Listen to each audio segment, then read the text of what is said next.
falo aqui, mas, enfim, bem-vindos ao primeiro dia de PocCon mais uma vez. Meu nome é Dandara Pamakoff, eu sou essa pessoa aqui da ponta direita, do lado de vocês. Eu sou tradutora e editora de histórias em quadrinhos e também co-editora de uma revista chamada PLAF sobre histórias em quadrinhos. E eu queria primeiramente agradecer a presença de vocês e agradecer à organização da PocCon por ter me chamado para mediar essa conversa com essas pessoas maravilhosas. E queria dizer que eu estou muito contente de estar participando da minha primeira PocCon. Eu tô mais ou menos nesse rolê há uns 10 anos e eu nunca poderia imaginar que um dia a gente ia ter um evento como esse. Eu estou me sentindo muito realizada mesmo, de certa forma, e muito contente de saber que, apesar de todas as batalhas que a gente ainda tem pela frente, a gente tem uns aos outros e a gente se fortalece nesses momentos e que nem tudo é só luta, né? A gente também pode comemorar enfim, se curtir, se celebrar e obrigada por estarem aqui dividindo esse momento com a gente. Nosso tema é jornalismo em quadrinhos, para o qual nós temos 3 dos maiores quadrinistas da atual geração de quadrinhos do Brasil: Elodângelo, Cecília Marins, Carol Ito. Palmas para elas, por favor, gente. Maravilhosas, perfeitas. Eu tenho uma cola, não liguem. Então, vamos começar. Então, eu queria pedir para vocês, por favor, se apresentarem para o nosso público, falarem um pouquinho do trabalho e da trajetória de vocês e dos seus trabalhos mais recentes. Oi, gente, estão me ouvindo bem? Tranquilo? Obrigada, Dandara, que bom que você está aqui também, maravilhosa. Bom, eu sou a Elodângelo, sou ilustradora e quadrinista e jornalista também. E mais recentemente o meu trabalho tem se afastado um pouco do jornalismo, né? Mas eu sou autora de 4 Marias, que é uma reportagem em quadrinhos sobre aborto, né? Eu entrevistei mulheres que passaram por isso em contextos sociais e temporais diferentes no Brasil. E aí acho que esse é o meu maior trabalho do jornalismo em quadrinhos. Mas eu já trabalhei em alguns veículos, tipo Revista Cult, já fiz reportagem em quadrinhos para a Revista Fórum, para o Catraca Livre também. Então o meu trabalho nesse sentido é mais freelancer, assim, e nas oportunidades que eu tenho, né, de fazer. E eu também faço alguns trabalhos de tirinhas e charges, que acho que complementa bem essa coisa do jornalismo em quadrinhos. Atualmente eu estou trabalhando para uma iniciativa de feministas do Sul Global, que se chama Dawn Feminist, e elas são, assim, tem bases no mundo inteiro, no mundo inteiro no Sul Global, né, nos chamados países em desenvolvimento, mas a base principal delas é na Índia, e agora eu estou trabalhando para um projeto contra as patentes das vacinas de Covid. E aí é um projeto de quadrinhos, não exatamente tão jornalístico, mas trabalha muito com dados e com essa coisa de transformar pesquisas e informações difíceis numa linguagem que as pessoas possam compreender, e aí usando os quadrinhos, né? E às vezes também transformando entrevistas e partes de podcasts em quadrinhos também. E aí aqui na PocCon eu tô com o meu lançamento, na verdade é do ano passado, mas enfim, que é o Nos Olhos de Quem Vê, que é um quadrinho autobiográfico que foi publicado pela HarperCollins. Então, acho que o resumo do resumo é esse. Oi, gente, tudo bom? Eu sou Cecília Marins, eu sou jornalista e quadrinista também. É muito engraçado porque eu comecei a fazer jornalismo em quadrinhos, eu me formei 1 ano depois dela na faculdade, e foi por causa do TCC dela que eu quis fazer o meu, embarquei no jornalismo em quadrinhos, então isso é muito legal. Meu TCC, meu primeiro livro, meu filhinho que está aí até hoje, a gente ganhou o prêmio Casper Libro de melhor tese de jornalismo com ele, foi o Parque das Luzes. Eu passei 1 ano no parque mais antigo de São Paulo, conhecendo as prostitutas de lá. Eu queria falar com elas sobre tudo que não fosse sexo, porque todo mundo pergunta e o que Deus importa na vida dessas mulheres. Eu queria falar como você cuida da sua vida, da sua saúde, você tem filhos, sua família sabe o que você faz, essas coisas do dia a dia do ser humano. Eu também publiquei outro quadrinho recentemente, foi na CCXP do ano passado, foi o primeiro lançamento da minha editora, Tangerina Books, a O Amarras, que é uma reportagem em quadrinhos sobre sadomasoquismo. E foi muito interessante conversar com essa galera, descobrir um pouco desse meio. Muita gente, eu gosto de falar sobre coisas que as pessoas têm muita opinião, mas conhecem muito pouco. Então, falar sobre sadomasoquismo foi muito divertido. Eu já trabalhei para Netflix, eu fui uma das ilustradoras do Amarelo e do Inimiga da Energia Escura, 2 documentários do Emicida, e a gente foi indicado ao Emmy Internacional. A gente foi indicado ao Emmy Internacional para esse trabalho. Obrigada, valeu. Trabalho que eu tenho muito orgulho, também já fiz arte para Folha, já fiz arte para o Intercept, para o GMT, para o Contra Calibre, e eu acho que é isso. Estou muito feliz de estar aqui. Muito obrigada. Sou gente chique aqui nesse papo. Boa tarde. A ganhadora do Exog. Tá bom, vou falar disso. Eu sou Carol Ito, sou jornalista de formação, quadrinista de loucura e trabalho com jornalismo em quadrinhos, acho que faz uns 8 anos já. Comecei na faculdade a desenvolver esse trabalho e desde então publiquei em veículos como Revista Trip, Agência Pública, Revista Piauí. E recentemente com esse trabalho eu ganhei um prêmio de jornalismo chamado Vladimir Herzog, de Anistia e Direitos Humanos. Ganhei no passado por conta de um trabalho que eu fiz de reportagem em quadrinhos na Cracolândia, entrevistando mulheres para saber como que elas enfrentaram o período da pandemia. Então esse é um trabalho que eu acho que eu tenho mais orgulho, assim. Mas fora o jornalismo, eu também faço tirinhas de humor na revista TPM. Sai todo domingo uma tirinha nova. E hoje eu estou lançando um quadrinho autobiográfico, né? Eu fico sempre nesse campo da não ficção ou autoficção também, né? Um quadrinho autobiográfico sobre ansiedade, depressão e positividade tóxica, que ele chama Inteiro Pesa Mais do que Metade. Eu estou muito feliz de estar lançando na POC, né? Que é um evento super incrível, que eu sempre quis participar com o livro, né? Então esse ano eu estou lançando. Passei na minha mesa aqui na editora, no stand de editoras. E é isso. Estou bem feliz de estar participando com vocês, maravilhosos, desse evento coloridérrimo. E bora falar mais. Fazer uma observação, é uma mesa só de chargista do Roda Viva, né? Só de chargista. É verdade. A gente esquece tudo nessas horas, né? Tem que ter um telão. A Carol foi a primeira mulher a desenhar no Roda Viva. Entendeu? E Cecília veio depois e segunda-feira Elô. Confiram, se vocês ainda não viram as participações delas, tem no YouTube. E acompanha a Elô na segunda. Então, gente, vocês são jornalistas de formação e a relação de vocês com quadrinhos, ela data de antes ou foi quando vocês estavam na faculdade que vocês começaram a se interessar por quadrinhos também? Que aí vocês já desenhavam antes também? Ou só depois que vocês pensaram que poderiam unir tanto o jornalismo com as histórias em quadrinhos que essa relação meio que se fortaleceu, assim? Como foi que vocês chegaram ao gênero, digamos assim? Olha, eu sempre quis trabalhar com quadrinhos, só que eu não sabia como. E eu não conhecia ninguém que trabalhasse com isso, assim, não tinha ninguém próximo. E aí eu até prestei arquitetura e coisas que eu achei que poderiam ter a ver, não passei em nada. E aí eu falei, então vou fazer jornalismo, porque assim, eu gosto de ler, né, eu gosto de contar histórias, essas coisas, né. Eu gosto de conversar e tal. Então eu fui meio cair de paraquedas. E tentei enterrar um pouco essa parte dos quadrinhos e de querer fazer artes. Realmente achei que não ia dar certo. E aí quando eu entrei na faculdade eu vi que eu não gostava, não é que eu não gostava, eu gosto muito de jornalismo, só que eu não tinha o mesmo sonho das pessoas que estavam lá. As pessoas que estavam lá era tipo, eu quero ser repórter, eu quero ser crítico literário, e eu não queria nada disso. E eu comecei a ficar meio assim, mas eu também não queria desistir, porque eu demorei para entrar na faculdade. E aí eu comecei a pesquisar formas de poder usar o jornalismo para o que eu queria fazer de fato, que era quadrinho. E aí eu descobri o jornalismo em quadrinhos. Na nossa faculdade, a Casper tem uma biblioteca muito legal, ou tinha, não sei então hoje, mas tinha uma biblioteca muito legal, com muitos quadrinhos jornalísticos. E aí eu comecei a ir lá e pesquisar e tal, eu falei, é isso, que bom, existe isso. Daí eu virei a chata do jornalismo em quadrinhos na faculdade, só fazia todos os trabalhos assim. Os professores não aguentavam mais, às vezes eles falavam tipo, olha, esse é um trabalho de rádio, não dá pra você fazer quadrinho, entendeu? Mas eu arrumava um jeito lá de fazer. Aí o meu TCC, eu falei, não, eu quero fazer em quadrinhos. E aí foi legal, foi o primeiro TCC em quadrinhos da faculdade.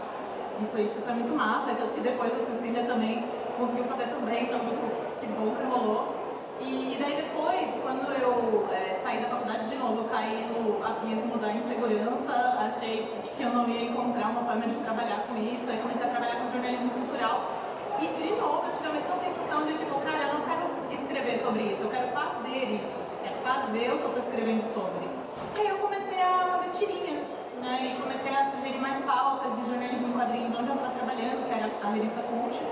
Comecei a fazer mais, no começo bem na loucura, assim, tipo, vai cobrir esse evento. Eu fazia uma cobertura em quadrinhos louca, tipo, do dia pra noite, porque eu sabia que se eu não fizesse isso, não ia me dar espaço, sabe? E aí, quando eu chegava com o negócio pronto, eles, que legal, nossa, incrível, nossa, vamos publicar, mas, né, não dava pra trabalhar assim sempre, senão eu ia morrer. E aí, no fim das contas, eu abri a minha página do Instagram, comecei a postar mais tirinhas e tal, e aí fui me encaminhando mais pra esse lado dos quadrinhos e menos pra parte tradicional do jornalismo, vamos dizer assim. Então foi isso. Comigo foi... Eu nunca fui uma pessoa de ler muitos quadrinhos, nunca fui uma pessoa de desenhar muito. Eu odeio falar isso, porque eu sinto que isso tira toda a legitimidade do meu trabalho, do meu paixão de quadrinhos. Especial, é diferente. É diferente, entendeu? Os guarda-costas dos quadrinhos estão sempre à espreita.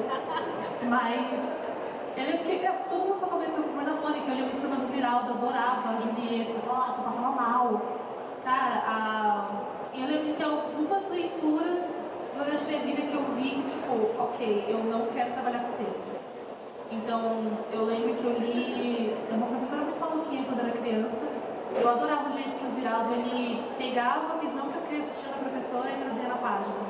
Então, era muito legal. Ele tinha várias soluções, assim. Ele fazia páginas com anúncios de remédios antigos, sabe? Isso era muito legal. Uns anos depois, um amigo do meu pai se mudou, deixou uma caixa de livro lá em casa. E lembra daquele monte de enciclopédia Barça, assim? Eu achei o Persepolis. E aí, aí não tinha volta, cara. Aí eu fiquei maluca. Foi mais ou menos nessa época que eu li Persepolis, eu ganhei de presente o Watchmen, também outra Bíblia. Passaram-se uns meses, eu descobri o trabalho da Elô. Eu falei, peraí, tem alguma coisa aqui. Porque ao mesmo tempo eu já tinha trabalhado com rádio, já tinha trabalhado com TV, eu já cobri economia, eu já cobri, a NASA descobrindo uma nova estrela. E era legal, mas eu sentia que faltava esse elemento da criatividade, uma coisa que eu queria fazer. Também, quando eu estava na faculdade, muitos meus colegas tinham esse sonho, eu quero ser redator da Folha. E eu quero, sei lá, eu quero fazer uma reportagem de 8 páginas sobre Hegel. Meu Deus, eu não quero, eu tenho sonhos de trabalhar com grandes veículos, mas eu não tenho sonho de ser uma jornalista de texto. Então, junto a esses parcos conhecimentos de desenho que eu tinha, mas que eu queria evoluir, essa vontade de fazer umas coisas diferentes e essa vontade de conseguir passar a emoção de um jeito diferente da reportagem. Eu sentia que era uma coisa muito sisuda, era um texto muito seco. Você precisa ser um escritor excelente para você poder passar uma sensação de angústia, de felicidade, assim, com uma reportagem. Acabei de falar que eu escrevo mal, não é isso que eu queria dizer. Mas eu gosto de colocar esse visual. Por exemplo, no Parque das Luzes, eu acabei colocando as pessoas conversando de frente com as prostitutas, sabe? Raríssimas são as pessoas que sentam e têm uma conversa sobre a vida, filhos, saúde, dinheiro, religião, aborto, com essas mulheres. Então, eu achei um jeito de englobar muito mais gente, que não precisa ser um texto gigantesco. Então foi essa coxinha de retalhos, assim, sabe? Essa vontade de fazer coisinhas bem emotivas. Bom, acho que eu comecei como uma millennial desenhando mangá, quando eu tinha uns 10 anos, que eu gostava muito de gibi, né? De ir na banca, comprar mangá e tal. Aí eu comecei a copiar os desenhos. Então, desde então, eu sou desenhista da escola, desenhista da família e tal. Aí uma hora, em um certo momento, eu me distanciei do mangá, isso já antes da graduação. E nunca, assim, por mais que eu fosse a desenhista da escola, eu nunca pensei que o desenho poderia ser uma profissão, né? Poderia ser um trabalho. Aí eu fui escolher o quê? Jornalismo, porque eu gostei da grade, tá? É bem por isso mesmo. E acabei me apaixonando, assim, até hoje eu sou muito apaixonada pela profissão. Eu trabalhei muitos anos só com texto também, né? Tentando enfiar o quadrinho onde dava, mas eu era contratada como repórter de texto na revista Trip e ainda trabalho com texto eventualmente. Mas o quadrinho, eu conheci o jornalismo em quadrinhos já na graduação. por conta de um ex-companheiro que me deu Palestina, né, que é um quadrinho do Joe Sacco, que é o rei do jornalismo em quadrinhos, né, o marco histórico, né, dessa linguagem. E falei, acho que dá para eu juntar as duas coisas que eu faço e fazer o bendito TCC, né, que você quer fazer uma coisa diferente, né, uma coisa inovadora. Aí eu fui fazer esse TCC em quadrinhos, que é o Estilhaço, é uma reportagem em quadrinhos de 50 páginas, mais ou menos, que eu preciso ver o que eu faço com isso, porque eu não gosto muito mais. Mas ela me colocou em vários contextos, assim, tanto no jornalismo quanto da cena de quadrinhos, porque eu tinha esse trabalho. Enfim, aí rolou esse TCC, formei em 2015, vim para São Paulo, comecei a fazer freelancer, né, como jornalista freelancer para a revista Trip, e comecei a usar o quadrinho como jeito de ilustrar minhas matérias, né, a priori minhas matérias em texto. Eu não tinha câmera para tirar foto, né, da apuração, então, eu posso fazer uns desenhos, uns quadrinhos, e fui colocando isso de um meio para me virar assim mesmo, né. E as pessoas começaram a entender que existe jornalismo em quadrinhos, que outras pessoas já fizeram esse trabalho antes, né, principalmente o Joe Sacco nos Estados Unidos e o Alexandre de Maio no Brasil. Então são as referências e foram começando a aceitar mais esse formato, né, essa linguagem, e hoje eu consigo publicar em veículos da imprensa que até então nunca tinham publicado reportagem em quadrinhos, né? Publica charge, publica tirinha, publica histórias de ficção, mas reportagem, né, com toda a técnica de apuração e todo o trabalho do jornalista ainda é uma coisa relativamente nova, né? E eu fico feliz de conseguir furar essas bolhas, né, da imprensa, que ainda é um pouco resistente, conservadora para formatos diferentes, né? Mas está rolando e acho que é isso. Então, isso que você falou, Carol, sobre ser um gênero relativamente novo, eu acho que a gente vem vivendo nos últimos 20 anos uma efervescência da cena de quadrinhos do Brasil, mas acho que essa diversidade de gêneros que decorreu daí trouxe o jornalismo em quadrinhos, talvez, acho que há mais ou menos uns 10 anos a gente começa a ver mais trabalhos do gênero. Então eu queria que vocês explicassem pra gente um pouquinho sobre o que caracterizaria em si uma reportagem em quadrinhos, tanto em termos de estética e narrativa visual enquanto história em quadrinhos, quanto em termos de informação e de texto enquanto reportagem.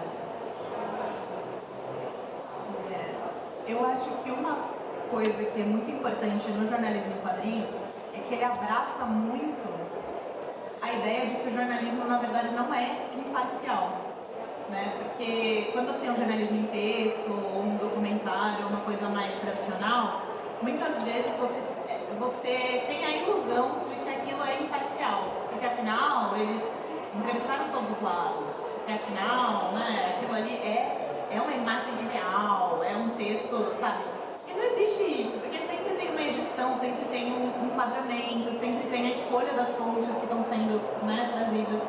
E eu sinto que uma das principais características do jornalismo em quadrinhos é que ele fala, cara, não é, porque assim, a partir do momento que você está desenhando uma coisa, já fica muito óbvio que aquilo ali vai ser enviesado. E eu acho ótimo isso, na verdade, porque o jornalismo, ele tem que mostrar que ele é enviesado, tem que ser claro sobre isso, né, para você saber onde você está se informando de fato, e aí sim você ter a sua opinião, né? Então eu acho que isso é super importante, assim, para além de, claro, ter quadrinhos, né, ter desenho e texto, enfim. E eu acho que uma coisa muito legal que acontece muitas vezes também é o próprio jornalista se colocando ali dentro do quadrinho. A Carol falou do Joe Sacco, né?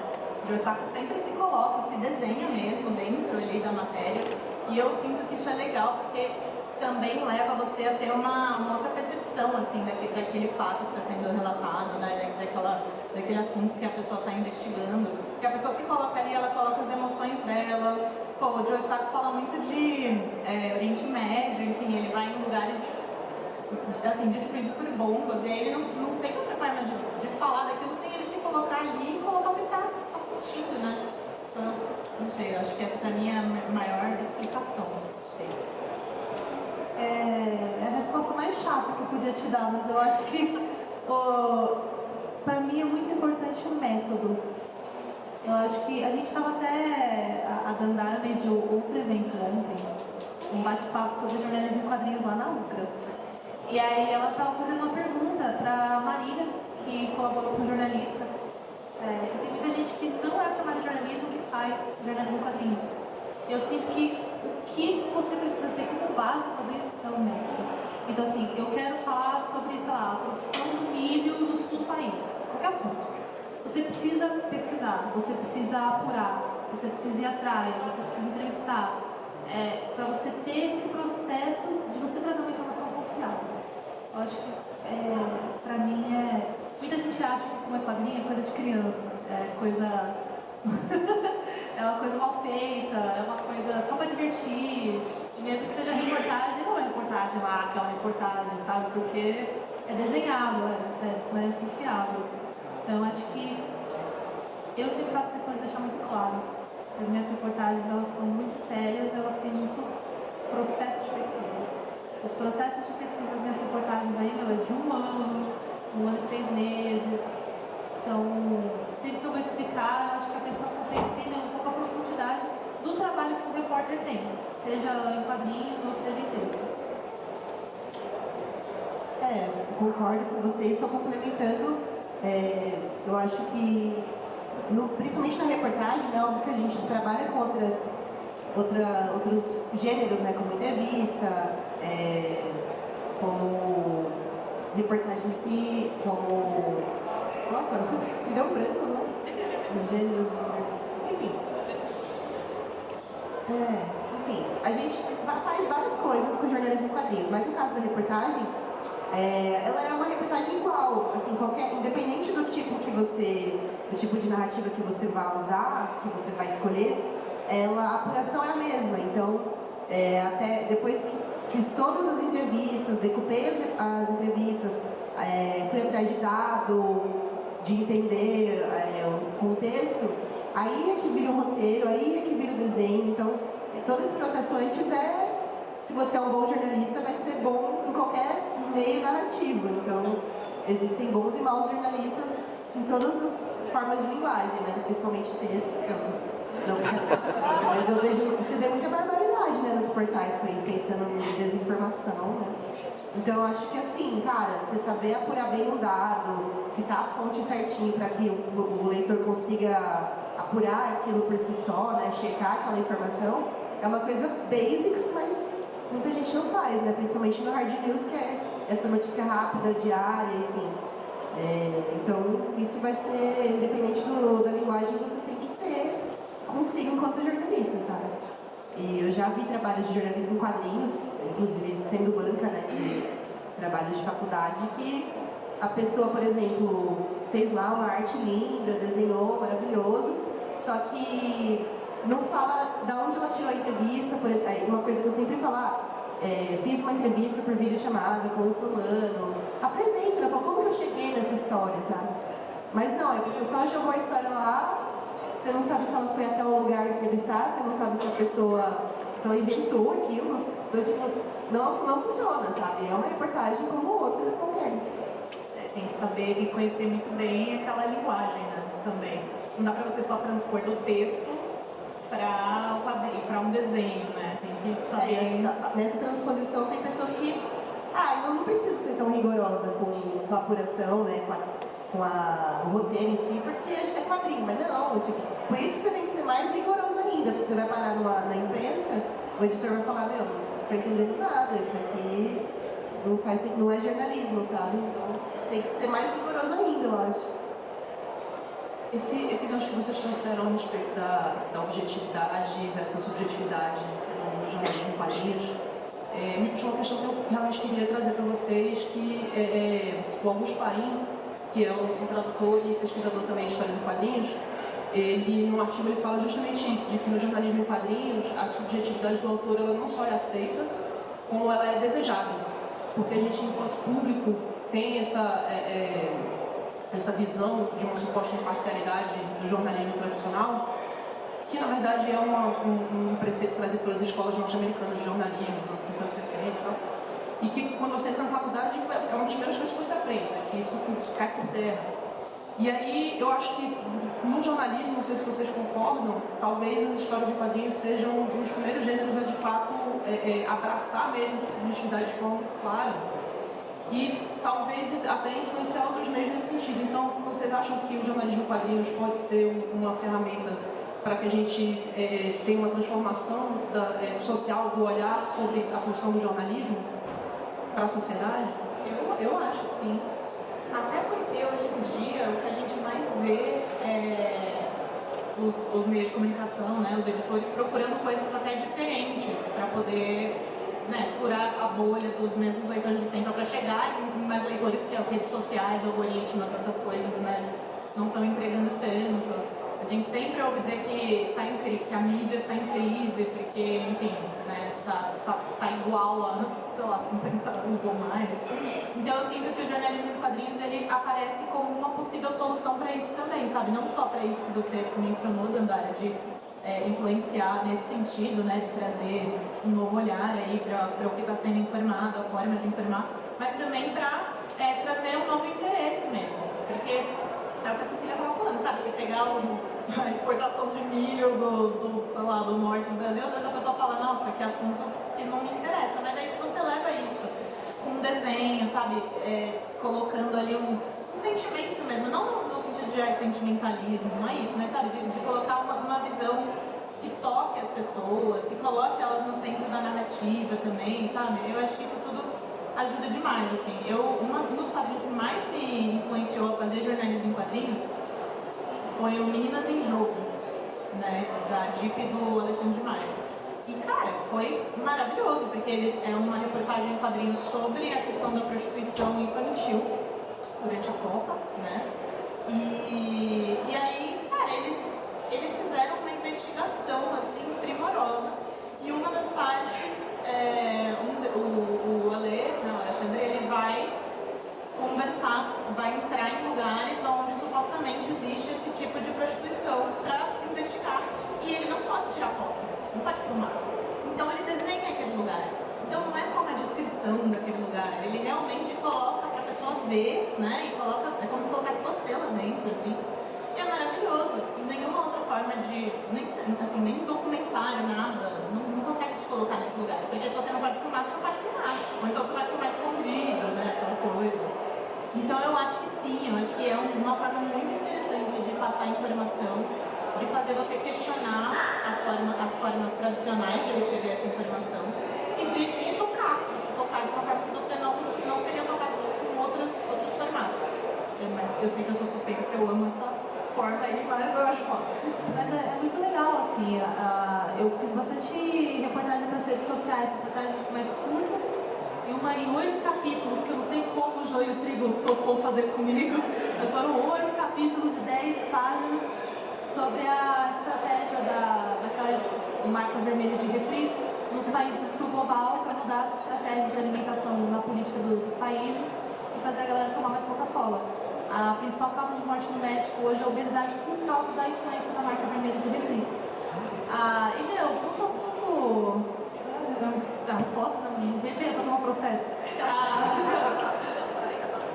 Do urso polar.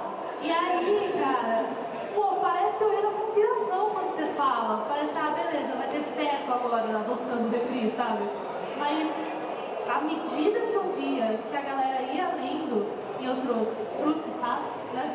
Trouxe patos, eu trouxe aspas de uma moça da associação Sem Milho Não Há País, que é uma associação do México, que procura resgatar essa alimentação tradicional, que faz muito bem para a saúde dos mexicanos. Trago os estudos que falam sobre isso, o tanto de estudos sobre milho que eu tive que ler, gente, eu tenho um conhecimento vasto. Mas é muito legal porque as pessoas começaram a se interessar. Então, tipo, eu via que uma pessoa marcava o amigo no primeiro capítulo, no terceiro o amigo já estava comentando, no quinto o amigo já estava revoltado, marcando a tia. Então isso foi muito legal. No Parque das Luzes também, eu sempre uso esse exemplo. Eu estudei em colégio de freira a minha vida inteira. Eu me formei, beleza, vazei, fiz faculdade e tal. Fiz o Parque das Luzes. O diretor da escola comprou o livro. Eu só recebo uma mensagem no zap dele, assim, ele... Nossa, Cecília, que sensível. Não imaginava, estou tocada. Muito obrigada. Pronto, é isso, sabe? Porque a pessoa, eu sinto que também quando a pessoa vê que é quadrinho, ela se desarma. Ela fala, eu vou ler aqui uma figura, sabe? E quando vê, tá chorando, isso é muito bom. É o meu objetivo. Eu gosto até de citar, sempre falo uma frase que o Robson Vilauba, né, que também é um jornalista, quadrinista, ele fala que o desenho tem uma memória afetiva, né? Assim que você bate o olho no desenho, você já aciona, né, esse afeto, né, que vem da infância. Porque todo mundo que já foi criança, todo mundo já desenhou um dia, né? Ou quis ser desenhista, desistiu, ou seguiu, enfim. E o desenho ele traz essa afetividade, né, que eu acho que traz um impacto imediato, né, na nossa leitura, para além do texto. E tem quando eu fiz uma reportagem sobre Cracolândia, né, há uns anos atrás, com mulheres, era muito bom não precisar registrar, né, fotos, né, e gravar. Eu não podia entrar com nada de gravação dentro da habitação deles, né, do fluxo. Então o desenho ele foi uma ferramenta para assegurar minha vida, assim, né, na verdade, para garantir que eu não fosse percebida nem pela parte do tráfico, nem pela polícia, né. Tava uma onda de conflito muito intensa, então eu conversava com as pessoas, depois saía correndo e ia anotar o que eu tinha ouvido, e desenhar alguns rascunhos também. E usei muita foto também de internet, né, de Google Earth, essas coisas, para conseguir desenhar num lugar que eu não podia levar nada para registrar. Então isso foi uma vantagem. E uma das entrevistadas que tinha conflito com a justiça, né, ela não queria ser identificada, ela falou, mas como que você vai falar de mim? Eu falei, eu vou te desenhar, eu posso mudar sua fisionomia, né, pra você não ter nenhum problema. E ela ficou meio assim, né, tipo, não tô entendendo desenho, né. Aí eu peguei o celular e mostrei pra ela, eu faço isso. Ela falou, nossa, que lindo, é tipo Turma da Mônica. Tá, mas ela ficou super feliz que ia ser um desenho, sabe. Então isso já meio que quebra o gelo, né, igual a Cecília comentou. O Parque das Luzes foi assim também. A gente ficou de janeiro a junho tentando fazer que as mulheres se acostumassem com a gente. E aí chegou uma hora que a gente vai ter que entrevistar. Falei para as coordenadoras da ONG. Elas, ok, então vamos de boa, vamos tranquilo. Elas já te conhecem, vamos sentar, vamos conversar. E aí foi a mesma coisa. Pô, mas meu filho não sabe, minha família não sabe e tal. Aí eu mostrei o trabalho da Elô, e mostrei, acho que o livro da Carolina Maria de Jesus. Ela fala, que legal, parece minha tia, tá bom, ótimo, maravilha, vou desenhar. Aí vamos escolher aqui, a gente escolheu o nome, o rostinho, bem legal.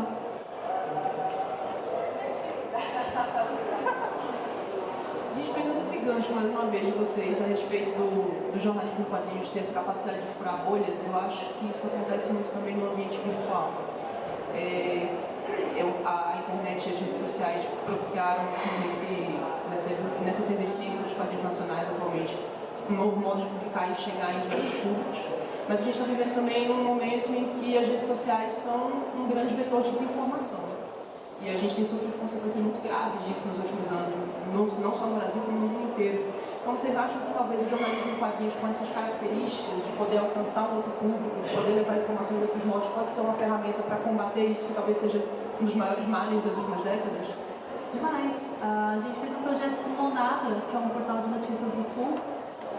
Acho que foram 2 semanas antes das eleições, assim, todo dia a gente soltava uma tira diferente nas redes sociais. Além disso, a gente tinha um grupo de alunos do EJA, lá do Sul. O vídeo foi se espalhando, a gente tinha acho que umas 250 pessoas inscritas e elas recebiam, olha, é assim que funciona uma urna eletrônica, é assim que funciona a eleição, como que o deputado faz? Então, tipo, isso é muito legal, é muito fácil, a pessoa já manda no zap, eu mandei um monte de tio meu também. Eu acho que isso é muito bom, é muito fácil de consumir e muito fácil de espalhar. Eu acho que tem uma coisa que a Carol estava falando também, que é essa coisa do afeto que as pessoas têm com quadrinhos, principalmente aqui no Brasil, realmente por causa da Turma da Mônica, do Ziraldo e tal, e de ler tirinhas, né, de jornal, eu acho que as pessoas vão um pouco mais de peito aberto para ler também. Né? Então, uma coisa que eu vejo muito e que eu fico meio espantada é que às vezes eu faço umas tirinhas bem de esquerda, assim, falando sobre questões, o que é fake news, o que é isso, o que é aquilo, e aí eu recebo comentários de pessoas falando assim, nossa, eu não concordo muito, mas eu tô entendendo melhor o que você tá falando. No meu TCC, no Quatro Marias, que é um tema super difícil, que é aborto, que as pessoas, geralmente, você fala até a palavra, a pessoa já... não, é assassinato, sei lá, né, fala umas coisas nada a ver, porque não sabe do que porque não sabe do que está falando, aí a pessoa lê o quadrinho e aí ela fala, tá, porque agora eu me permiti pelo menos entender, e eu vi esse lado, tipo, eu não concordo, mas eu entendi um pouco melhor os dados que você quer trazer. Então eu acho sim, eu acho que é uma baita ferramenta pra gente quebrar isso, né, porque as pessoas, elas vão com os afetos delas, e isso é maravilhoso. Na minha experiência, eu tenho feito muito trabalho para o terceiro setor, né, para ONGs, e não necessariamente jornalismo, mas de quadrinhos de não ficção. E eu sinto muito o terceiro setor, pelo menos, muito interessado em traduzir informações complexas. Então, sei lá, eu tô trabalhando numa série que chama Justiça em Quadrinhos, que é uma série para uma ONG ligada ao movimento anticárcere. Então, eles têm um monte de informação, assim, super delicada, né, e problemática sobre a questão do cárcere no Brasil, né, que é o terceiro país que mais encarcera pessoas no mundo. Então, só que assim, é um assunto que já é envolto em muitas fake news, né, muito ódio, muita emoção, né, no mau sentido. Então, como comunicar essas informações, esses dados, né, dizendo que, olha, o sistema como ele está sendo apresentado não funciona, não ajuda a reduzir a violência, não ajuda a reduzir a criminalidade. Só que isso não comunica bem, assim, as pessoas não estão... Primeiro que tem muita gente que acha que bandido bom é bandido morto, então não vai nem ler uma reportagem séria sobre isso. E segundo que, de fato, são informações complexas, né?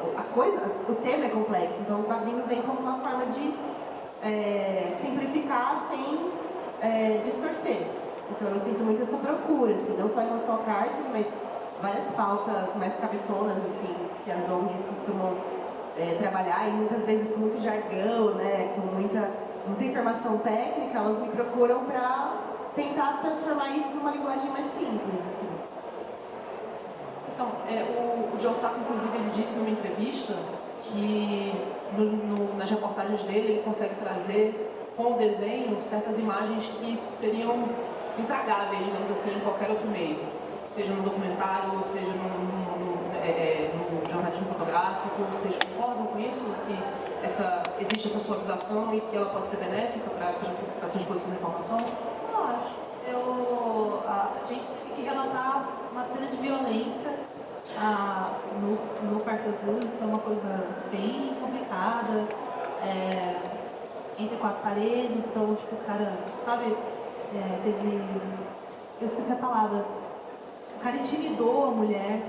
Então era uma coisa que não teria como ter foto, e se a gente fosse fazer uma reconstrução seria bem pesado. Então tinha isso.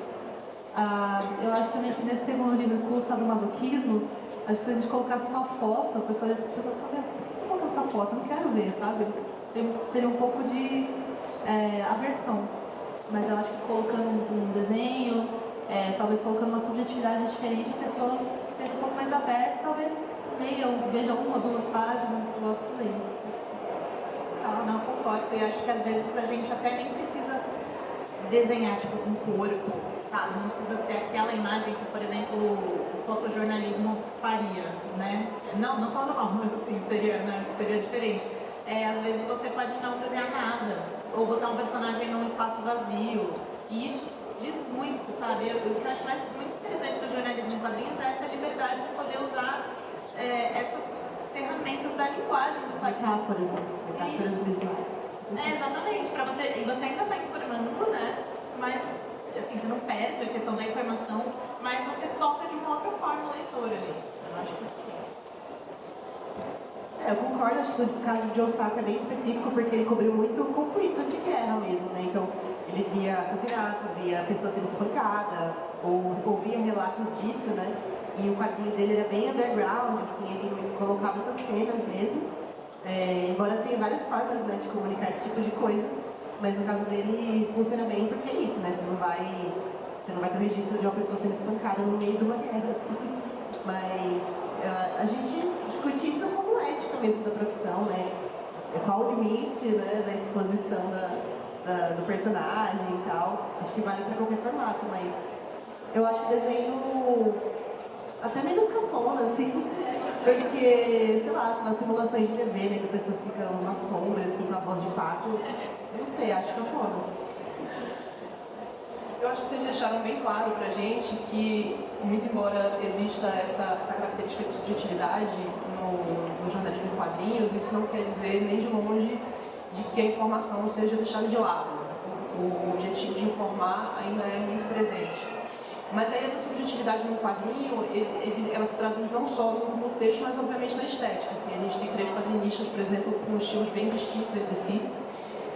Mas aí eu queria saber para vocês, assim, se por conta disso, por essa necessidade ainda, assim, de transmitir uma informação e dela ser bem apreendida pelo leitor, se existe um limite para a experimentação estética dentro de uma reportagem de quadrinhos. Ótima pergunta, Andara. Caramba, acho que Qual o limite de pergunta? o limite do humor. Cara, não sei, eu não sei responder. Eu acho que tem um certo limite dentro da ética jornalística também, porque assim, se você faz uma coisa muito simbólica, muito sem, assim, sem representação, né, enfim, muito surrealista, eu acho que talvez você perca muitos leitores. E aí é a discussão também sobre que tipo de texto você pode fazer no jornalismo, né? Você pode fazer um texto super poético, mas aí também você perde um pouco a função do jornalismo, que também é informar, também é fazer discutir, né? Então eu acho que eu nunca pensei nisso assim muito a fundo, mas pensando Não sei, agora. experimentam zona. Fica aí essa pensata, né? Eu não sei opinar. Mas eu acho que é isso, assim. Não sei o que vocês acham. Pra mim, o jornalismo em quadrinhos, especificamente a comunicação precede a arte, assim. Pra mim, um texto bem escrito, um roteiro bem feito, ele é o coração do trabalho. Então, o objetivo principal é comunicar, informar. Então, beleza, você é um puto artista diferentão, experimental, mas assim, vai dificultar a vida do leitor ou da leitora, então não é necessariamente bom, né?